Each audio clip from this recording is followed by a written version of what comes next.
problem is that in music you might have maybe an ensemble, maybe you have an orchestra of, I don't know, 80 different instruments, and you only have 2 audio channels.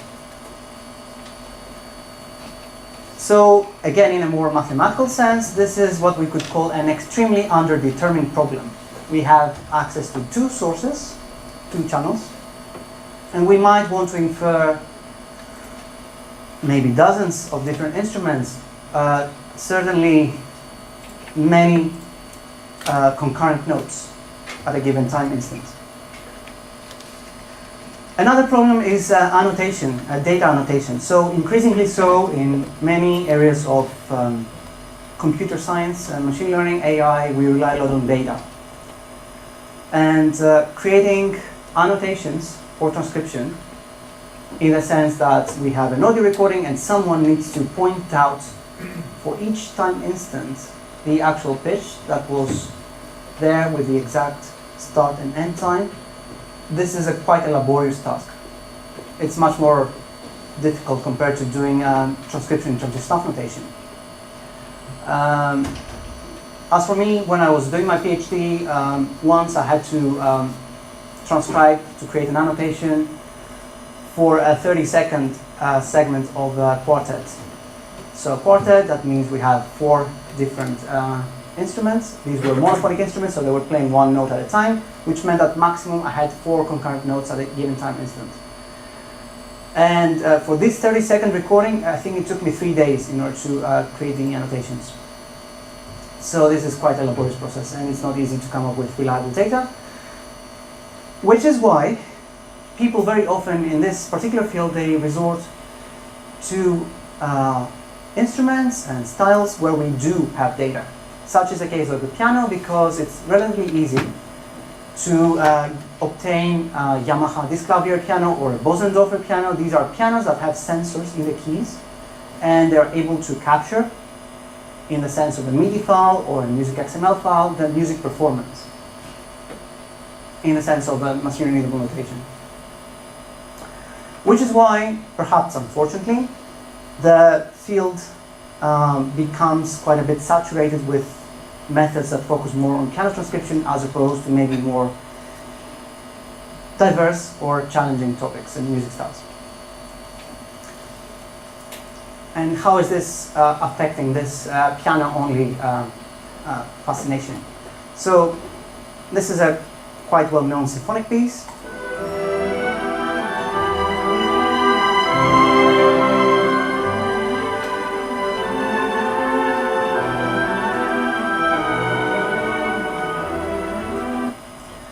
If we try to use a state-of-the-art system that was trained on piano transcription, how does the transcription sound like?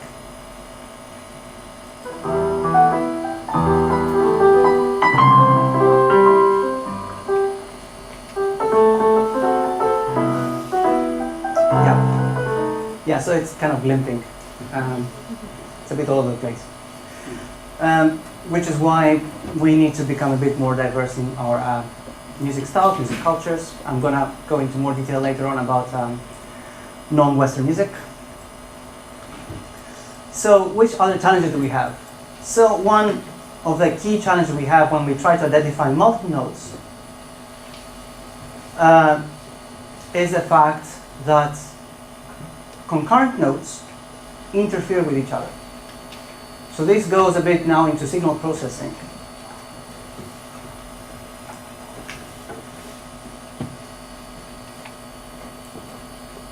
This axis that I'm drawing now, I'm supposed to draw a spectrum of a note. So when we have a note, what is a note? It's a harmonic sound. What does it mean? What does a harmonic sound mean? Anyone? Yep. A sound that will have more than a fundamental frequency. Yep, exactly. So you have a frequency which identifies the note, the fundamental frequency. And then you have more than that. You have harmonics, partials, which occur at usually, not always, at integer multiples of the fundamental frequency. So let's say when we have, let's say, the A2 note,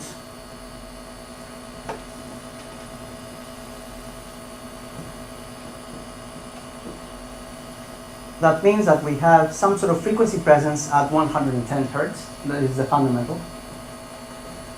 We also have frequency presence at 220, 330 Hertz, 440, and so on. So in this case, for A0, we say that the fundamental frequency is equal to 110 Hertz. That's fine? Okay. So, but what if we have, together with the A0 and A3, what's going to happen now? So the fundamental for A3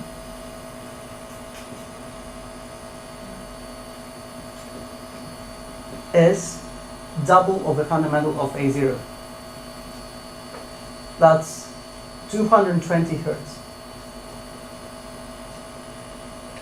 And as mentioned before, what I call it here is the fact that we have the fundamental being present, so we have some presence at 220 Hertz and also at integer multiples of this fundamental. So 440 here, 3 times that, and so on. So when we have together an A2 and an A3, they overlap at certain points. So when we have what we call an octave relationship, where the fundamental of the highest note is 2 times the fundamental of the lower note, then every second harmonic of the lower note overlaps with every harmonic of the upper note. Similar challenges occur in other intervals. So when we have, for example, a C and a G interval, then every third harmonic of the C overlaps with every second harmonic of the G.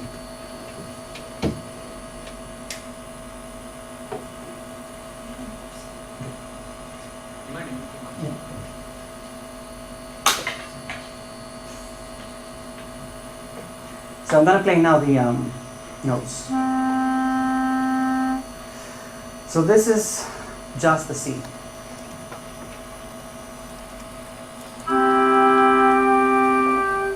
And this was a C major chord, so there was C, an E, and a G. What happens is that for the C, every third partial of the C overlaps with every second partial of the G. Every fourth partial of the C overlaps with every third partial of the E. And so these kinds of relationships, these kinds of intervals, are what we would call harmonically related intervals. So this is a challenge, how to, when we have this overlapping harmonics, it's a bit more difficult to then determine which notes were present. Is it only, in this case, if we view that thing, is it only an A2, or is it both an A2 and an A3? It's a bit unclear. Especially if we don't know the timbre, or if we don't know the instrument. Another challenge is also the large variety of music, because we, of course, have many different music styles, different forms.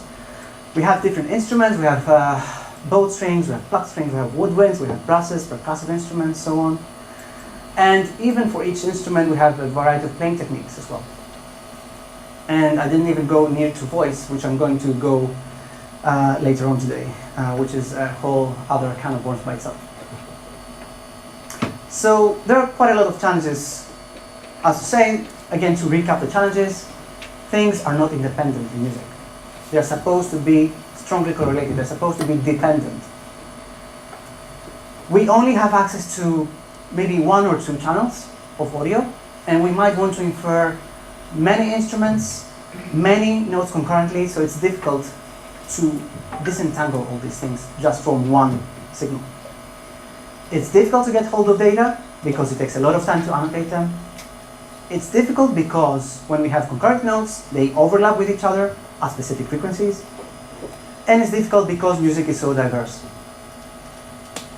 So this is exactly what we hear today, is because it is quite a difficult and open problem, and it's still a bit unclear on how to properly address all these challenges. So this was the introduction. what I'm going to do from now on is mostly focus on what we would call polyphonic music transcription, and I mean polyphonic not in the musicological sense, but in the sense of having many concurrent notes at the same time instant. I don't refer to things like counterpoint. I'm going to present an overview of what we could term as representative research in the field, with maybe a critical perspective, along with an overview of current trends and topics, and discussion on limitations and challenges and future directions in this field. Before I move on, do you have any questions up to this point? Anything that wasn't clear in what I said?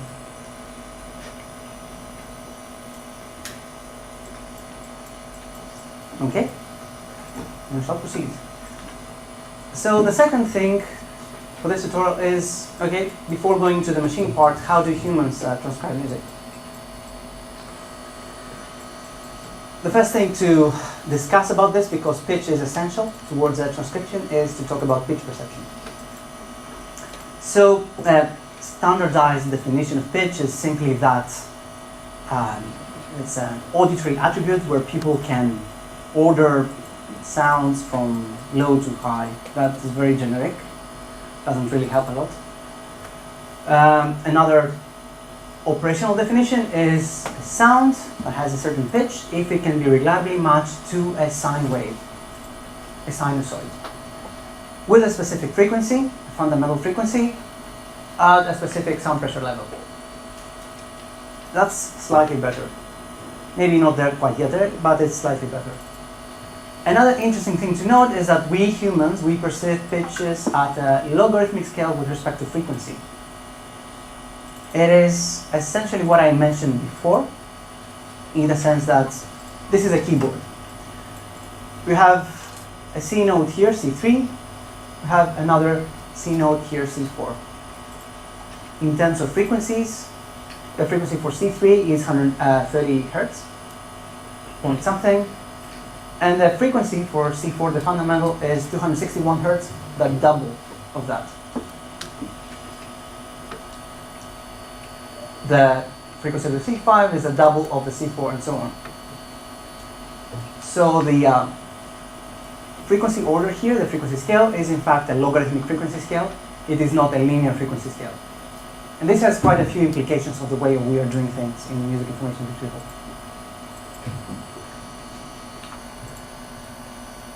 As also briefly discussed before, we have the concept of a fundamental frequency.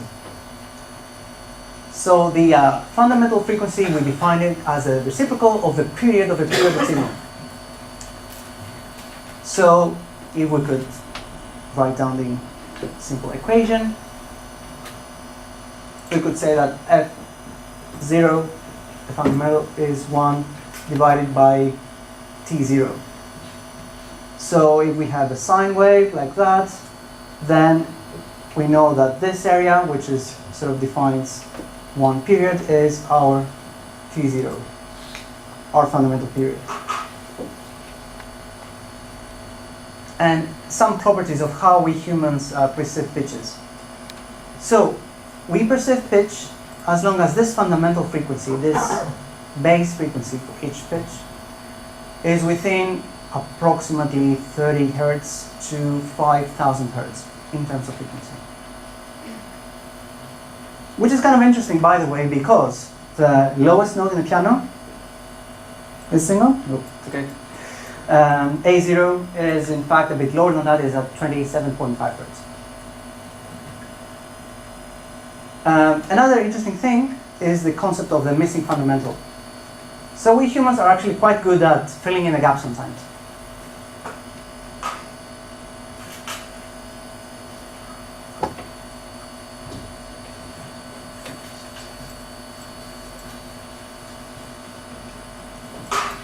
So, let's say we have a spectrum of harmonic sound. Let's say that this is 100, 200, 300, 400, 500 Hertz. That's fine. And yeah, okay, we humans can identify, if we synthesize that and if we listen to that, yes, we can identify a note. We can identify a pitch, that's fine. Nice thing is that we can actually identify a pitch with the same fundamental, even if this thing is missing here. We can also identify the same fundamental of 100 Hertz, even if this thing is missing here as well. So we are good at filling in some gaps. And this is actually what happens in some cases. So the lower octaves in the piano actually do not have a fundamental there. It's missing. Still, we are able to perceive a certain pitch. And more generally, for us, in order to identify a sound as being harmonic, we need to have at least 3 successive harmonics. And the figure here shows the spectrum of a C4 piano note.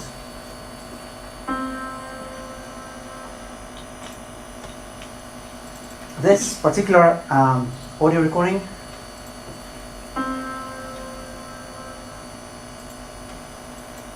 is from an upright piano. We have grand pianos, we have upright pianos. The upright piano has shorter strings. In order to produce the same pitches, we need to really tighten the strings together. So what? This creates another interesting effect that we call inharmonicity. So not all musical sounds are, in fact, harmonic. And when I say harmonic, I mean not all musical sounds obey the rule that you need to have a fundamental and then you see frequencies at integer multiples of fundamental. In fact, in the case of an instrument such as the piano, especially if you have an upright piano or a baby grand piano, which is really short, even more so in other kinds of instruments like the marimba or the xylophone, what you see is a phenomenon where the frequencies of the partials are moved slightly towards increasing values. This doesn't happen for some instruments. For the violin, it doesn't happen. For the flute, it doesn't happen. For other instruments, it happens. So we also need to worry a bit about the fact that some instruments are purely harmonic, some other instruments are quasi-harmonic or inharmonic, depending on our definition. And of course, we have many instruments, and I'm talking about percussion here, for instance, which could be maybe completely inharmonic, or maybe someone could potentially tune them in some way that maybe could be slightly identified to a specific pitch. Another interesting thing is the location of these harmonics.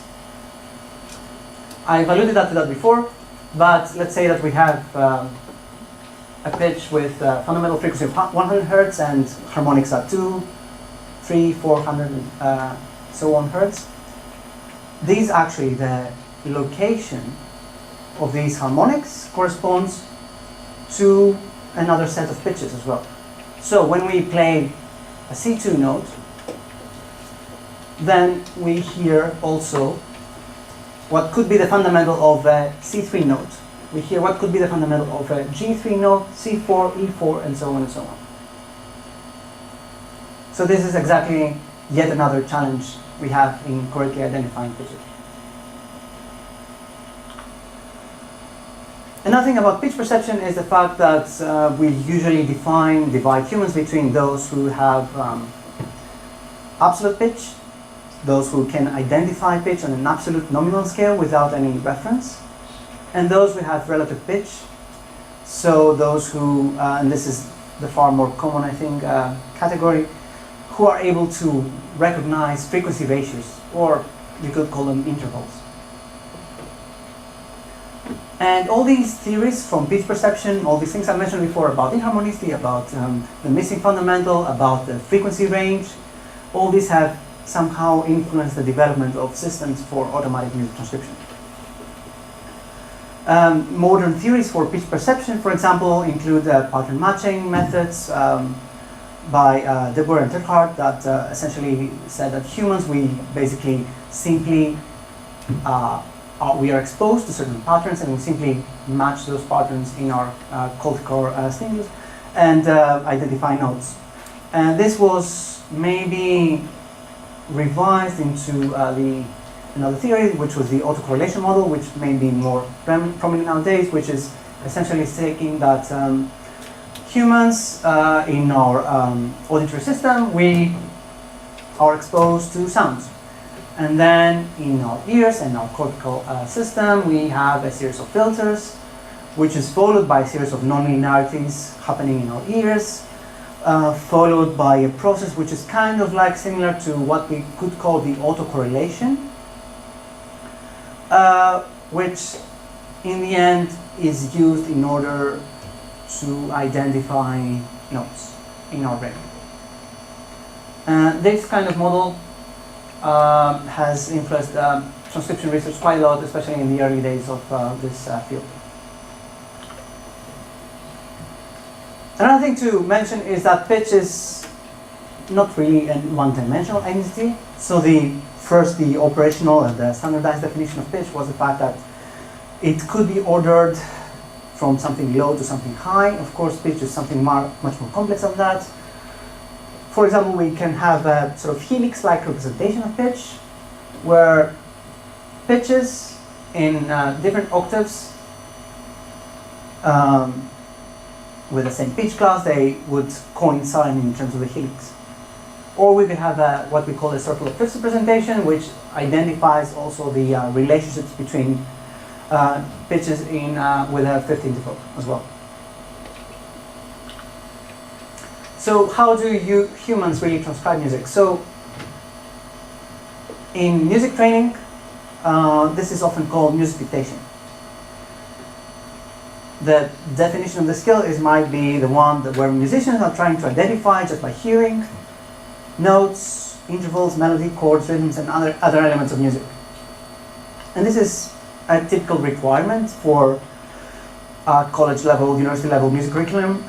One expectation by David Temperley from Rochester University was that students that he is teaching in music transcription, they are expecting to transcribe an excerpt of a quartet, about 4 measures, with relatively complex harmonies after listening to that 4 or 5 times. So this is the expectation from a trained musician or musicologist in order to do transcription.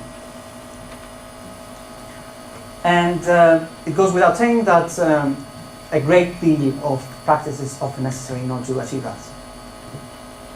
And how do trained musicians transcribe music? There has not been a lot of research in this area. One that was done by Steve Hainsworth a few years back in Cambridge was stating that usually people who do transcription, they use some sort of aid. They might have a musical instrument where they might be performing some of the things they have listened to. They might have a tape recorder to play back some of the things they listen to. Maybe some software to slow down. Slowing down software is quite often used for transcription. Another thing that humans are also doing, that we're both doing faithful transcriptions of the performance, we might also do reductions or different arrangements. Implicitly, we are very good at incorporating context into our decisions. This is not just about music, this is about everything. And for the case of music transcription, we are very good implicitly at detecting the style, detecting the context, detecting the instruments, following a specific instrument over time, what we might call stream segregation in the field of auditory scene analysis. We are really good at entrainment, beat tracking, following meter, rhythm. So we exploit all that contextual information in order to come up with a good transcription again. But teaching a machine to do all these things, identify the style, the instruments, the pitches, and so on, that's not exactly straightforward. Usually the process for a human transcription is to come up with a rough sketch of the piece, its overall high-level structure, to follow on with maybe the chord scheme or the bass line, followed by the melody, and then with the middle voices in the end, or the counter melodies. And inspired by this approach, people have tried to design systems that can automatically transcribe music. That was it. I think it could be a time for a short comfort break. before we move on? 5 minutes or something like that? Actually, Yeah. I scheduled 30 minutes. Okay. So do you think this is the right time to make it practice? Depends on toilet needs for people, I guess. Okay. And I don't mind.